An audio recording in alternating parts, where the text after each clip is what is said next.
agora eu gostaria de chamar a doutora Jaqueline Barbosa, ela que é neurologista, diretora de pesquisa da SBEC, e vem falar para a gente sobre os tópicos regulatórios e as normas de pesquisa, que para a gente aqui é muito importante. Bem-vinda, Jaque.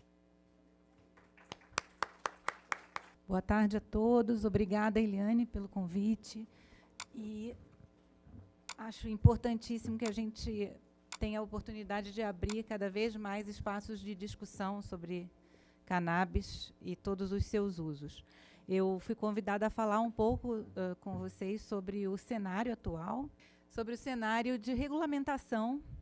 Então, vamos falar um pouquinho sobre normas de pesquisa e como se encontra a parte regulatória. Próximo, por favor. Aqui uma breve declaração de potencial conflito de interesses, a que me obriga meu conselho profissional. Então, eu atuo numa indústria farmacêutica de produtos naturais, o Herbarium, que não tem conflito de interesses, porque não tem a planta no seu portfólio ou no seu pipeline. Sou conselheira científica da coleção de plantas medicinais do Jardim Botânico, do Rio de Janeiro, e até a presente data participo da SBEC. Próxima, por favor. Bom, falando de tópicos regulatórios, eu trouxe aqui alguns marcos históricos, né? Porque em 2014 a gente teve a adoção de medidas para importação excepcional de produtos à base de cannabis, e isso resultou nas ações individuais, inúmeras ações que foram exponencialmente aumentando, e, com isso, gerando a necessidade de novas regulamentações. Em 2015, então, surge a RDC da Anvisa, já normatizando sobre importação de medicamentos à base de um derivado, que é o canabidiol, né, em caráter excepcional. As empresas começam, então, a solicitar à Anvisa autorização para cultivo da planta para a produção de medicamentos e realização de pesquisas. Lembrando aqui, pontuando aqui, que isso é garantido por lei. Então, na verdade, elas se baseavam em uma norma legal. No entanto, essa garantia legal precisou ser reafirmada, na verdade, pela Anvisa. Em 2016, a Anvisa inclui cannabis na lista de plantas e substâncias de controle especial do Ministério da Saúde e atualiza a lista de produtos com canabidiol com autorização simplificada para importação. E isso começa a gerar uma série de inconsistências, obviamente, porque nós temos um produto que é aprovado em seu registro com um dossiê de desenvolvimento de pesquisa completo em 2017, mas antes disso abre-se autorização para importação de uma lista de produtos à base de canabidiol, sem qualquer controle de certificação de origem, de qualidade e de segurança por parte da autoridade regulatória no país. Então, essas são as inconsistências do nosso cenário no Brasil. Próximo, por favor. Bom, daí, em 2017, a Anvisa inclui a cannabis sativa na lista de DCB, de denominações comuns brasileiras, o que significa que, teoricamente, a qualquer momento, poder-se esperar um medicamento com o nome comum cannabis sativa, como nós temos vários fitomedicamentos no mercado. Mas não é isso que se tem observado. Seguimos com aquela lista de óleos que precisam ser importados para que o paciente tenha acesso. Acesso esse, tenho que dizer, que é bastante limitado, ao contrário do que preconizam as diretrizes do nosso Sistema Único de Saúde, premiado no mundo inteiro, não é mesmo? De amplo acesso, de gratuidade de acesso, inclusive.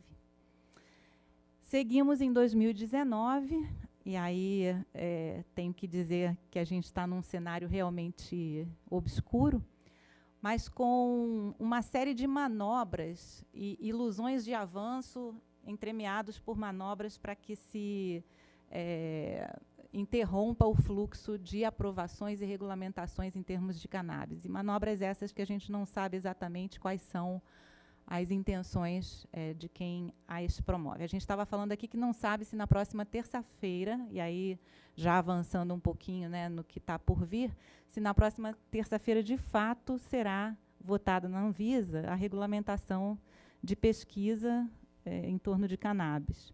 O que se esperava é que, após a consulta pública, próximo, nós tivéssemos em pauta a discussão de uma grande abertura por parte da Anvisa que permitisse a extrapolação de dados já existentes para a autorização de produtos à base de cannabis no país. No entanto, nós acabamos de saber hoje que renunciou, abdicou da posição um dos diretores da Anvisa. E a mim, eu devo dizer que isso parece mais uma manobra de procrastinação da discussão do assunto. Enfim, vamos esperar e ver o que vai acontecer. Me parece um avanço essa questão da Anvisa abrir a consulta pública e até se dispor a aceitar evidências científicas de eficácia, segurança e qualidade dos produtos à base de cannabis, com base em uso tradicional, em informações científicas já disponíveis, em pesquisas clínicas, não de fase 3, que é uma fase de pesquisa bastante cara e, às vezes, inviável, por exemplo, para associações de pacientes que pretendiam fazer pesquisa. Isso parece um avanço, e principalmente considerando que a Anvisa agora tem a honra de participar, dentre os países, da Conferência Internacional de Harmonização em Boas Práticas Clínicas de Pesquisa e, no caso da Anvisa, em especial, para registro de medicamentos. Mas eu fico em dúvida, diante dessa movimentação, sobre quais as forças que estão operando por trás desse cenário de abertura. De novo, como eu mencionei, vamos ver o que vai vir. Próximo, por favor.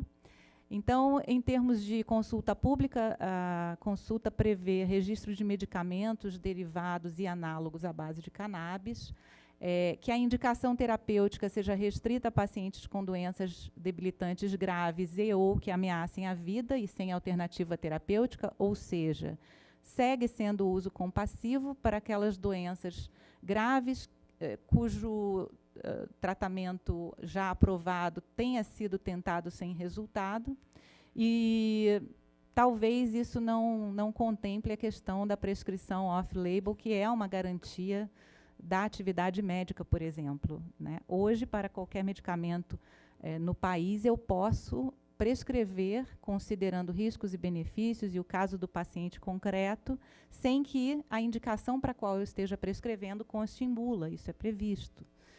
Mas, no caso do cannabis, da cannabis, isso não está claro. A solicitação de registro, então, pela consulta pública, deve ser realizada conforme a legislação vigente no país, para a categoria regulatória que se pretenda. Então, eles abrem possibilidade, teoricamente, para que se registre um produto como até suplemento alimentar, desde que cumpra as regras para suplemento alimentar, ou que se submeta um dossiê para registro de produto como fitoterápico. Mas há que se cumprir as regras previstas no Brasil para fitoterápico.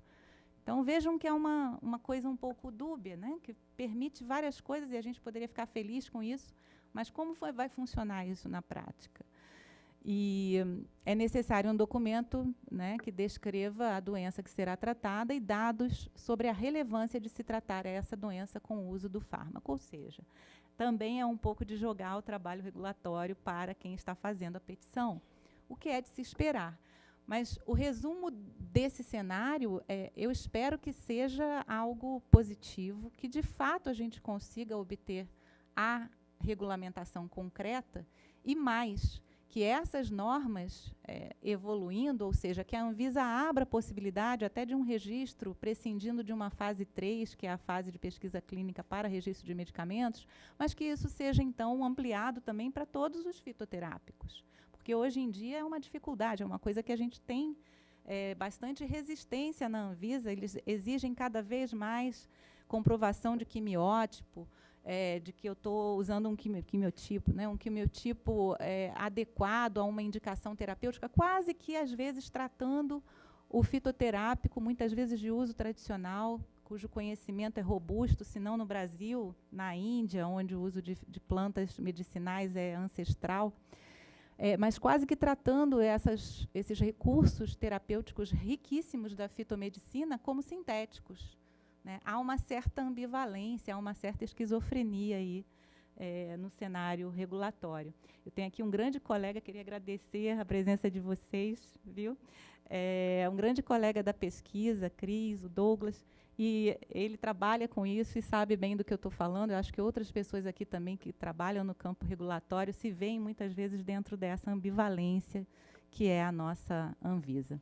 E mais ainda agora a Anvisa digladiando com o Ministério da Saúde, né, com forças governamentais obscuras. Enfim, sejamos otimistas, eu tento, às vezes eu não consigo. Próximo, por favor.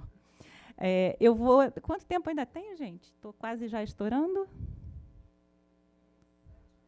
7 minutos, então vamos lá, por favor. Bom, aqui são mais detalhes do que está previsto nessa consulta pública. Eu vou disponibilizar depois o texto da apresentação, que por mais que eu tentasse resumir, coisa regulatória é sempre, né, quase que um contrato redigido por advogados. Próximo.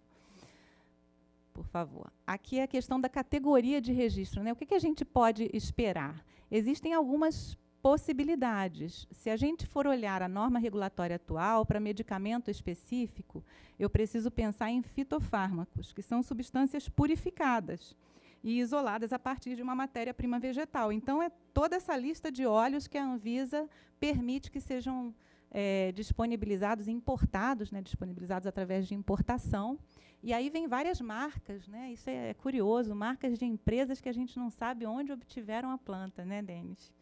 Os agrônomos ficam de cabelo em pé, porque para certas coisas, como eu disse, eu sou conselheira científica de uma empresa que, para eu colocar no mercado um lote com uma planta que tenha uma origem que não é a mesma do dossiê, com o mesmo teor, com o mesmo quimiotipo, certamente não vai acontecer. Eu vou sofrer sanção regulatória, mas, de repente, você vislumbra ali uma lista com nomes de óleos do Canadá, dos Estados Unidos, da Europa, que você não tem a menor ideia se quem está comercializando aqueles óleos realmente cultivou os óleos ou sabe quem cultivou. Certificação de origem, certificado de análise. Para quê? De novo, possibilidade de registro para quem estiver entrando aí no mercado como medicamento específico, não sabemos se vai ser aceito pela Anvisa, mas o enquadramento seria a partir desses requisitos, não sendo considerados aqui os fitofármacos que sofram qualquer etapa de síntese química. Isso aí, só para esclarecer, fitoterápico, quando eu falo em fitoterápico, eu estou falando de um medicamento que tem lá na sua unidade farmacêutica, né, na Drágia ou nos ml lá da forma de apresentação líquida, oral, que tenha um conteúdo com o fitocomplexo, que é o conjunto de todas as substâncias presentes na planta com atividade terapêutica, preservado. Então, se eu não tenho o fitocomplexo, que é a orquestra inteira, se eu quero um solo de oboé, se eu acho que o canabidiol é de Deus e o THC é do demônio, eu não estou falando de um fitoterápico de acordo com a norma vigente no país, está claro? Então, se é fitoterápico, é uma classificação regulatória. Se eu tenho medicamento específico, eu tenho uma outra possibilidade regulatória, porque aí eu posso pegar o meu extrato vegetal, purificá-lo, isolar um dos componentes, e isso tem diversas repercussões em termos de efeito terapêutico, não posso falar aqui porque não é o fórum, né, não está dentro da previsão, mas o fato é que é preciso que a gente tenha claro. Eu tenho um produto que eu vou registrar como medicamento fitoterápico, vai ser um medicamento novo, ou eu vou peticionar como medicamento específico, e aí eu estou com esse enquadramento. Próximo, por favor. O medicamento fitoterápico, como eu disse, é aquele que preserva a matéria-prima ativa vegetal com o fitocomplexo, que pressupõe que todas as substâncias presentes na planta originalmente estejam ali atuando em conjunto. É o famoso efeito entourage ou comitiva que Mechulan descreveu lá atrás. Então, outra possibilidade é o peticionamento de registro como medicamento fitoterápico. Próximo, por favor.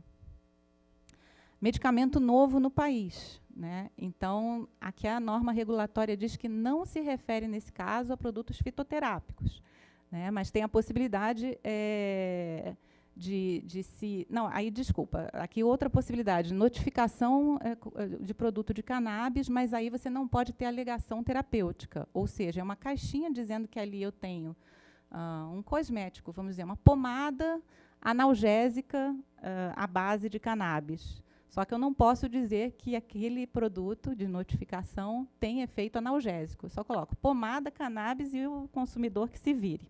Mas está previsto na norma, é só pedir. Se vai sair o registro é outra coisa que jamais saberemos. Em se tratando de Anvisa, como dizia também um amigo meu do campo da área regulatória, de Brasília, ele dizia, em se tratando de Anvisa, pode ser como pode não ser. Não sabe, ele era da Paraíba e concluía como não sabe. Próximo. Então, aqui a questão de se vai ser possível se peticionar cosméticos ou outras apresentações, né, supositórios, tem uma série de possibilidades. Ontem eu estava conversando com uma pessoa que estava pensando em desenvolver pesquisa com a forma injetável de um medicamento à base de cannabis. Eu falei, ué, como assim? O que a pessoa está pensando, né? Fazer uma embolia oleosa aí no paciente? Não pode. Então, a gente tem que entender e estar bem assessorado pela farmacotécnica para peticionar junto à Anvisa qualquer registro. Próximo, por favor. Aqui um resumo, né, do que eu acabei de falar. Próximo. Lembrando que a consulta pública sobre cultivo, que são 2 consultas públicas isoladas, né, não prevê o cultivo das associações de pacientes, e sim um cultivo que é quase um bunker que favorece apenas quem estiver peticionando por parte de grandes indústrias. Próximo. Meu tempo está esgotado, não vai dar tempo de falar muito de pesquisa, mas eu, já sabendo que eu ia falar demais, como sempre, trouxe aqui apenas 3 slides. Então, esse é sobre boas práticas clínicas e qualquer coisa que se fale... Ah, então tá bom. Obrigada. Qualquer coisa que se fale em termos de pesquisas pressupõe que a gente saiba, primeiro, o que é pesquisa clínica. Pesquisa clínica é toda pesquisa que envolva seres humanos. Então, se eu estou na bancada fazendo estudos in vitro, fazendo estudos em animais, por exemplo, eu estou numa fase pré-clínica de desenvolvimento de medicamento. Se eu resolvi publicar um caso de um paciente que recebeu uma intervenção terapêutica, eu estou falando de pesquisa com o ser humano. E pesquisa com o ser humano deve ser aderente às boas práticas clínicas. Eu tenho que observar normas internacionais que foram criadas lá atrás, a que vários países pertencem como signatários e se comprometem a seguir, e que se eu... ferir essas normas, eu sofro sanções graves como profissional, inclusive multas altíssimas, e isso é muito justo. Próximo, por favor. Então, eu tenho que sempre estar atenta a princípios de bioética quando falo em pesquisa com seres humanos, princípios esses que são o da autonomia, ou seja, o paciente precisa ser capaz de discernir, de entender o que está sendo proposto a ele como objeto de pesquisa. Se ele não for capaz disso, alguém que responda legalmente por ele, isso é muito importante, e ele deve decidir se quer participar ou não, inclusive resguardar o direito de se retirar da pesquisa a qualquer momento, sem necessidade de qualquer justificativa. Preciso garantir o princípio da justiça, ou seja, é preciso oferecer o melhor tratamento disponível sempre a todos os participantes de pesquisa. Princípio da beneficência, né, é necessário que haja um benefício para o paciente ser estudado naquela pesquisa proposta, e principalmente da não maleficência. Eu não posso, a pretexto de pesquisar um benefício, causar um malefício ao paciente. Próximo. Próximo. Agora pode passar bem rapidinho, porque aqui é só para mostrar que a pesquisa clínica tem vários elementos imprescindíveis, né? Então, eu preciso ter um protocolo. Vamos fazer uma pesquisa? Vamos. Começa com um protocolo ou com um projeto, né, de pesquisa em que você descreva quais são as suas intenções, o que existe na literatura a respeito daquilo, onde vai ser realizada essa pesquisa, uma cópia do termo de consentimento esclarecido que será apresentado ao paciente, quem é o investigador principal. E, principalmente, aqui, Comitê de Ética em Pesquisa, esse projeto será submetido para aprovação. Pesquisa com seres humanos sem aprovação por um comitê de ética não existe, tá bom? Ou não deveria existir. Próximo. Pode ir passando. Próximo. Está acabando, gente, eu prometo. Tem um anterior a esse. são possibilidades que a gente estava discutindo. Então, construção de um registry de pacientes. De novo, vou citar o Douglas aqui, estou muito contente que ele veio, porque a gente precisa de uma base de dados. O registry é uma grande base de dados a que os próprios pacientes ou a sua família acedem para responder a questões sobre doenças e principalmente sobre aquele medicamento, que doenças estão sendo tratadas e qual tem sido a resposta com aquele medicamento. E isso permite que a gente tenha um olhar sobre todo mundo que está sendo exposto ao tratamento com cannabis no Brasil. Isso é um sonho, eu quero que isso exista e a gente precisa dessas informações. Mas existem as possibilidades de relato de caso, sempre com guidelines internacionalmente aceitos. Eu cito aqui o CARE Guidelines, né, Guidelines para relato de caso, que é um deles. Séries de casos, é possível fazer isso também. Estudos observacionais, retrospectivos ou prospectivos, que têm mais valor. E estudos farmacológicos em paralelo, que ofereçam material para a gente cruzar com os dados médicos. Próximo, por favor. Lembrando que qualquer pessoa que queira conduzir uma pesquisa pode se cadastrar na plataforma Brasil, colocar ali qual é o seu projeto, em que instituição pretende realizar essa pesquisa, e a própria plataforma vai direcionar para um comitê de ética, se a pessoa não tiver um. Então, eu espero, o resumo disso aqui é que a gente consiga reunir pessoas discutindo cada vez mais a causa e trabalhando por ela, para que a gente tenha uma atualização, uma inovação, o futuro da terapia em fitomedicina, que eu acho que passa em primeira mão pela cannabis, com um novo perfil de tratamento que nós temos visto que, nesse caso especificamente, é individualizado a partir dos dados do paciente. A gente vai cada vez mais trabalhar com plataformas in silico, essa palavrinha do latim veio do Vale do Silício, né? Precisamos de computadores para analisar o volume de informação que está sendo gerada em torno da cannabis, e que a gente consiga unir toda a tecnologia disponível atualmente e toda a riqueza dessa planta em prol do paciente. Próximo, por favor.